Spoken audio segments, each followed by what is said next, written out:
Unggahan seorang warganet yang mengaku sengaja mengempeskan ban sepeda motor demi membantu tukang tambal ban viral di media sosial.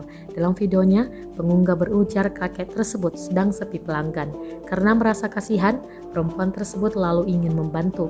Kisah viral ini diunggah lewat akun TikTok @yhmhcomel pada Jumat 12 November 2021. Video tersebut pun menarik perhatian warganet hingga ditonton lebih dari 800.000 kali.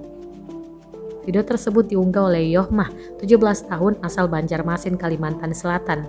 Ia bertemu dengan kakek bernama Mulkan, 67 tahun itu di dekat Taman Kamboja, Banjarmasin pada Jumat 12 November 2021. Yohmah pun mengaku kasihan saat melihat tak ada pelanggan yang datang. Sebelum bertemu kakek itu, Yohmah dan calon suaminya mempunyai ide untuk mengempeskan ban sepeda motor. Dengan demikian, ban motornya bisa dipompa oleh kakek tersebut. Setelah unggahannya viral, dirinya lalu membuka donasi untuk kakek tukang tambal ban. Adapun donasi yang sudah diserahkan kepada kakek Mulkan yakni sebesar 1,9 juta rupiah.